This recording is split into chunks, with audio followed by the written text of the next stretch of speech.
எங்கள் ஊர் கல்யாணங்களில் பிரியாணிக்கு இந்த ஊறுகாய் வைப்பாங்க. இந்த ஊறுகாய் எல்லா ரைஸ்க்குமே சூப்பராக இருக்கும். இது செய்கிறதுக்கு தேவையான பொருட்கள் 4 முழு எலுமிச்சம்பழத்தோட ஊறுகாய், 1 கப் வெட்டின மாங்காய், ஒரு 25 பேரிச்சம்பழம், 1/4 கப் பூண்டு, ஒரு நெல்லிக்காய் அளவு புளி, 8 வரமிளகாய், 1 ஸ்பூன் மிளகாத்தூள். தாளிக்கிறதுக்கு 2 ஸ்பூன் கடுகு, 1 ஸ்பூன் வெந்தயம், 1 ஸ்பூன் பெருங்காயம், கொஞ்சம் கருவேப்பிலை. முதல்ல புளியை கரைச்சி எடுத்து வச்சுக்கோ. அதுக்கப்புறம் எலுமிச்சம்பழத்தை கொட்டை இல்லாமல் கரைச்சி எடுத்து வச்சுக்கோ. ஒரு 1/4 கப் நல்லெண்ணெயை ஒரு பெரிய சட்டியில் தாளிச்சு விட்டு இந்த வரமிளகாய் போட்டு நல்லா வறுத்து எடுத்து வச்சுக்கலாம்.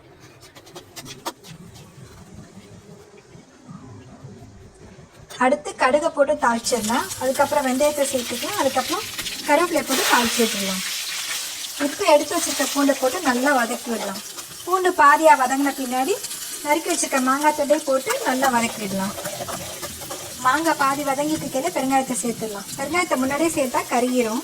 இப்போ கரைச்சி வச்சிருக்க எலுமிச்சம்பழ ஊறுகாவை அதில் சேர்த்து நல்லா கிளறி விட்டுடலாம். அடுத்து மிளகாத்தூளை போட்டு நல்லா கிளறி விட்டுடலாம். மாங்காய் நல்லா மசிஞ்சதும் இப்போ நறுக்கி வச்சிருக்க பேரிச்சம்பழத்தை அதில் சேர்த்து நல்லா கிளறி விட்டுடலாம்.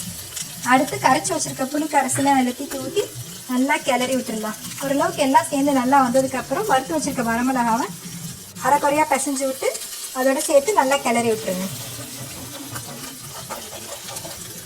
இப்போ ஊறுகாய் கெட்டு போயிடாமல் இருக்கிறதுக்காக ஒரு 2 ஸ்பூன் நல்லெண்ணெய் மேலே ஊற்றி கிளறி விட்டுடலாம்.